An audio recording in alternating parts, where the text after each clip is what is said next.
श्री गणेशाय नमः। ओम श्री पुराण पुरुषोत्तमाय नमः। श्री शिव पुराण संहिता 2 रुद्र संहिता भाग 1 सृष्टि खंड अध्याय 9। उमा सहित भगवान शिव का प्राकट्य, उनके द्वारा अपने स्वरूप का विवेचन तथा ब्रह्मा आदि तीनों देवताओं की एकता का प्रतिपादन। ब्रह्मा जी कहते हैं, नारद भगवान विष्णु के द्वारा की हुई अपनी स्तुति सुनकर करुणानिधि महेश्वर बड़े प्रसन्न हुए और उमा देवी के साथ सहसा वहां प्रकट हो गए। उस समय उनके 5 मुख और प्रत्येक मुख में 3-3 नेत्र शोभा पाते थे। भाल देश में चंद्रमा का मुकुट शोभित था। सिर पर जटा धारण किए गौरवन विशाल नेत्र शिव ने अपने संपूर्ण अंगों में विभूति लगा रखी थी। उनके 10 भुजाएं थी। कंठ में नील चिन्ह था। उनके श्री अंग समस्त आभूषणों से विभूषित थे। उन सर्वांग सुंदर शिव के मस्तक भस्ममय त्रिपुंड्र से अंकित थे। ऐसे विशेषणों से युक्त परमेश्वर महादेव जी को भगवती उमा के साथ उपस्थित देख मैंने और भगवान विष्णु ने पुनः प्रिय वचनों द्वारा उनकी स्तुति की। तब पापहारी करुणाकर भगवान महेश्वर ने प्रसन्नचित होकर उन श्री विष्णु देव को श्वास रूप से वेद का उपदेश दिया। मुने, उनके बाद शिव ने परमात्मा श्री हरि को गुह्य ज्ञान प्रदान किया। फिर उन परमात्मा ने कृपा करके मुझे भी वह ज्ञान दिया। वेद का ज्ञान प्राप्त करके कृतार्थ हुए भगवान विष्णु ने मेरे साथ हाथ जोड़ महेश्वर को नमस्कार करके पुनः उनसे पूजन की विधि बताने तथा सदुपदेश देने के लिए प्रार्थना की। ब्रह्मा जी कहते हैं, मुने, श्री हरि की वह बात सुनकर अत्यंत प्रसन्न हुए कृपा निधान भगवान शिव ने प्रीति पूर्वक यह बात कही। श्री शिव बोले, सुरश्रेष्ठ गण, मैं तुम दोनों की भक्ति से निश्चय ही बहुत प्रसन्न हूँ। तुम लोग मुझ महादेव की ओर देखो। इस समय तुम्हें मेरा स्वरूप जैसा दिखाई देता है वैसे ही रूप का प्रयत्न पूर्वक पूजन चिंतन करना चाहिए। तुम दोनों महाबली हो और मेरे स्वरूप भूता प्रकृति से प्रकट हुए हो। मुझ सर्वेश्वर के दाएं बाएं अंगों से तुम्हारा आविर्भाव हुआ है। ये लोक पितामह ब्रह्मा मेरे दाहिने पार्श्व से उत्पन्न हुए हैं और तुम विष्णु मुझ परमात्मा के वाम पार्श्व से प्रकट हुए हो। मैं तुम दोनों पर भली भांति प्रसन्न हूँ और तुम्हें मनोवांछित वर देता हूँ। मेरी आज्ञा से तुम दोनों की मुझ में सुदृढ़ भक्ति हो। ब्रह्मन, तुम मेरी आज्ञा का पालन करते हुए जगत की सृष्टि करो और वत्स विष्णु, तुम इस चराचर जगत का पालन करते रहो। हम दोनों से ऐसा कहकर भगवान शंकर ने हमें पूजा की उत्तम विधि प्रदान की, जिसके अनुसार पूजित होने पर वे पूजक को अनेक प्रकार के फल देते हैं। शंभु की उपयुक्त बात सुनकर मेरे सहित श्री हरि ने महेश्वर को हाथ जोड़ प्रणाम करके कहा। भगवान विष्णु बोले, प्रभो, यदि हमारे प्रति आपके हृदय में प्रीति उत्पन्न हुई है और यदि आप हमें वर देना आवश्यक समझते हैं तो हम यही वर मांगते हैं कि आप में हम दोनों की सदा अनन्य एवं अविचल भक्ति बनी रहे। ब्रह्मा जी कहते हैं, मुने, श्री हरि की यह बात सुनकर भगवान हर ने पुनः मस्तक झुकाकर प्रणाम करके हाथ जोड़े खड़े हुए उन नारायण देव से स्वयं कहा। श्री महेश्वर बोले, मैं सृष्टि पालन और संहार का करता हूँ, सगुण और निर्गुण हूँ तथा सच्चिदानंद स्वरूप निर्विकार परब्रह्म परमात्मा हूँ। विष्णु सृष्टि, रक्षा और परलय रूप गुणों अथवा कार्यों के भेद से मैं ही ब्रह्मा, विष्णु और रुद्र नाम धारण करके 3 स्वरूपों में विभक्त हुआ हूँ। हरे, वास्तव में मैं सदा निष्कल हूँ। विष्णु, तुमने और ब्रह्मा ने मेरे अवतार के निमित्त जो स्तुति की है, तुम्हारी उस प्रार्थना को मैं अवश्य सच्ची करूँगा, क्योंकि मैं भक्त वत्सल हूँ। ब्राह्मण, मेरा ऐसा ही परम उत्कृष्ट रूप तुम्हारे शरीर से इस लोक में प्रकट होगा, जो नाम से रुद्र कहलाएगा।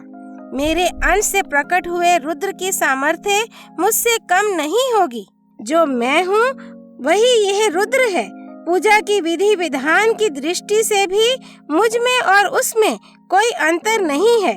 जैसे ज्योति का जल आदि के साथ संपर्क होने पर भी उसमें स्पर्श दोष नहीं लगता, उसी प्रकार मुझ निर्गुण परमात्मा को भी किसी के संयोग से बंधन नहीं प्राप्त होता। वह मेरा शिव रूप है। जब रुद्र प्रकट होंगे तब वे भी शिव के ही तुल्य होंगे। महामुने, उनमें और शिव में परायपन का भेद नहीं करना चाहिए। वास्तव में एक ही रूप सब जगत में व्यवहार निर्वाह के लिए दो रूपों में विभक्त हो गया है। अतः शिव और रुद्र में कभी भेद बुद्धि नहीं करनी चाहिए। वास्तव में सारा दृश्य ही मेरे विचार से शिव रूप है। मैं, तुम, ब्रह्मा तथा जो ये रुद्र प्रकट होंगे वे सब के सब एक रूप हैं। इनमें भेद नहीं है। भेद मानने पर अवश्य ही बंधन होगा, तथापि मेरा शिव रूप ही सनातन है। यही सदा सब रूपों का मूलभूत कहा गया है। ये सत्य, ज्ञान एवं अनंत ब्रह्म है। ऐसा जानकर सदा मन से मेरे यथार्थ स्वरूप का दर्शन करना चाहिए। ब्राह्मण, सुनो, मैं तुम्हें एक गोपनीय बात बता रहा हूँ। मैं स्वयं ब्रह्मा जी की भ्रुकुटी से प्रकट होऊंगा। गुणों में भी मेरा प्राकट्य कहा गया है। जैसा कि लोगों ने कहा है, हर तामस प्रकृति के हैं। वास्तव में उस रूप में अहंकार का वर्णन हुआ है। उस अहंकार को केवल तामस ही नहीं, वैकारिक सात्विक भी समझना चाहिए, क्योंकि सात्विक देवगण वैकारिक अहंकार की ही सृष्टि हैं। ये तामस और सात्विक आदि भेद केवल नाम मात्र का है, वस्तुता नहीं है। वास्तव में हर को तामस नहीं कहा जा सकता। ब्राह्मण, इस कारण से तुम्हें ऐसा करना चाहिए।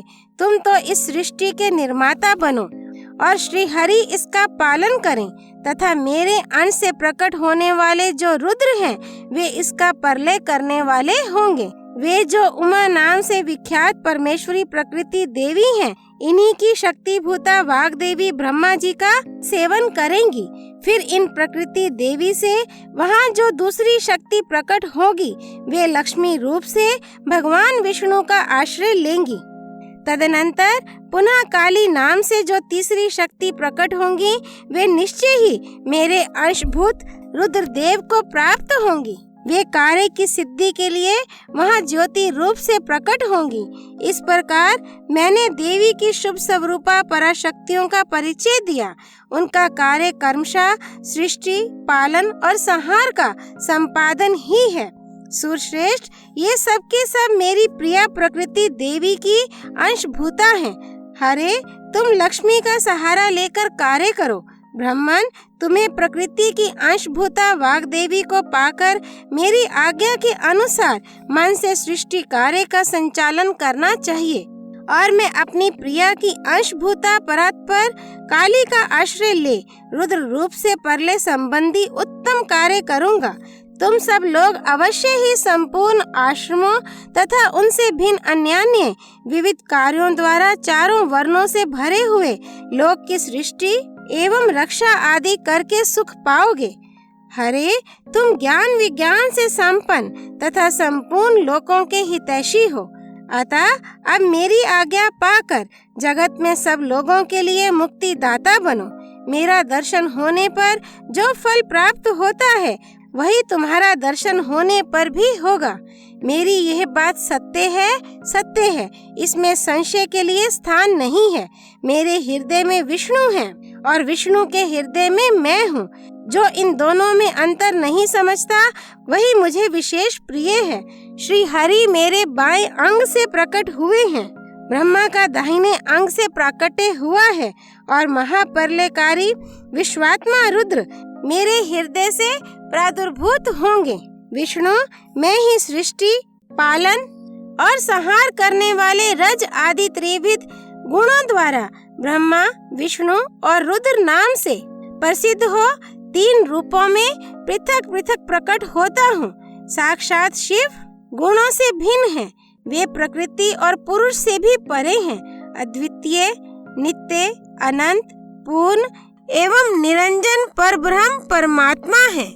तीनों लोकों का पालन करने वाले श्री हरि भीतर तमोगुण और बाहर सत्वगुण धारण करते हैं।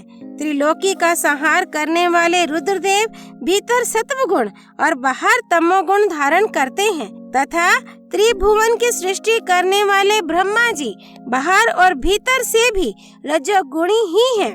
इस प्रकार ब्रह्मा, विष्णु तथा रुद्र इन 3 देवताओं में गुण हैं, परंतु शिव गुणातीत माने गए हैं। विष्णु, तुम मेरी आज्ञा से इन सृष्टिकर्ता पितामह का प्रसन्नता पूर्वक पालन करो। ऐसा करने से तीनों लोकों में पूजनीय होवोगे। अध्याय 10। श्री हरि को सृष्टि की रक्षा का भार एवं भोग मोक्ष दान का अधिकार दे भगवान शिव का अंतर्धान होना। परमेश्वर शिव बोले, उत्तम व्रत का पालन करने वाले हरे विष्णु, अब तुम मेरी दूसरी आज्ञा सुनो। उसका पालन करने से तुम सदा समस्त लोकों में माननीय और पूजनीय बने रहोगे। ब्रह्मा जी के द्वारा रचे गए लोक में जब कोई दुख या संकट उत्पन्न हो, तब तुम उन संपूर्ण दुखों का नाश करने के लिए सदा तत्पर रहना। तुम्हारे संपूर्ण दुस्सह कार्यों में मैं तुम्हारी सहायता करूंगा। तुम्हारे जो दुर्जय और अत्यंत उत्कट शत्रु होंगे, उन सबको मैं मार गिराऊंगा। हरे, तुम नाना प्रकार के अवतार धारण करके लोक में अपनी उत्तम कीर्ति का विस्तार करो और सबके उद्धार के लिए तत्पर रहो। तुम रुद्र के धैर्य हो और रुद्र तुम्हारे धैर्य हैं। तुम में और रुद्र में कुछ भी अंतर नहीं है। जो मनुष्य रुद्र का भक्त होकर तुम्हारी निंदा करेगा, उसका सारा पुण्य तत्काल भस्म हो जाएगा। पुरुषोत्तम विष्णु, तुमसे द्वेष करने के कारण मेरी आज्ञा से उसको नरक में गिरना पड़ेगा। यह बात सत्य है, इसमें संशय नहीं है। तुम इस लोक में मनुष्यों के लिए विशेषता भोग और मोक्ष प्रदान करने वाले और भक्तों के धैर्य तथा पूज्य होकर प्राणियों का निग्रह और अनुग्रह करो। ऐसा कहकर भगवान शिव ने मेरा हाथ पकड़ लिया और श्री विष्णु को सौंपकर उनसे कहा, तुम संकट के समय सदा इनकी सहायता करते रहना। सबके अध्यक्ष होकर सभी को भोग और मोक्ष प्रदान करना तथा सर्वदा समस्त कामनाओं का साधक एवं सर्वश्रेष्ठ बने रहना। जो तुम्हारी शरण में आ गया, वह निश्चय ही मेरी शरण में आ गया। जो मुझ में और तुम में अंतर समझता है, वह अवश्य नरक में गिरता है। ब्रह्मा जी कहते हैं, देव ऋषि, भगवान शिव का यह वचन सुनकर मेरे साथ भगवान विष्णु ने सबको वश में करने वाले विश्वनाथ को प्रणाम करके मंद स्वर में कहा। श्री विष्णु बोले, करुणा सिंधु जगन्नाथ शंकर, मेरी ये बात सुनिए। मैं आपकी आज्ञा के अधीन रहकर ये सब कुछ करूँगा। स्वामीन, जो मेरा भक्त होकर आपकी निंदा करे, उसे आप निश्चय ही नरकवास प्रदान करें। नाथ, जो आपका भक्त है वह मुझे अत्यंत प्रिय है। जो ऐसा जानता है उसके लिए मोक्ष दुर्लभ नहीं है। श्री हरि का यह कथन सुनकर दुखहारी हर ने उनकी बात का अनुमोदन किया और नाना प्रकार के धर्मों का उपदेश देकर हम दोनों के हित की इच्छा से हमें अनेक प्रकार के वर दिए। इसके बाद भक्त वत्सल भगवान शंभु कृपा पूर्वक हमारी ओर देखकर हम दोनों के देखते देखते सहसा वहीं अंतर्धान हो गए। तभी से इस लोक में लिंग पूजा का विधान चालू हुआ है। लिंग में प्रतिष्ठित भगवान शिव भोग और मोक्ष देने वाले हैं। शिव लिंग की जो वेदी या अर्घा है वह महादेवी का स्वरूप है और लिंग साक्षात महेश्वर का लय का अधिष्ठान होने के कारण भगवान शिव को लिंग कहा गया है, क्योंकि उन्हीं में निखिल जगत का लय होता है। महामुने, जो शिवलिंग के समीप कोई कार्य करता है उसके पुण्य फल का वर्णन करने की शक्ति मुझ में नहीं है। अध्याय 9 और 10 संपूर्ण। त्रिदेव ब्रह्मा विष्णु महेश की जय।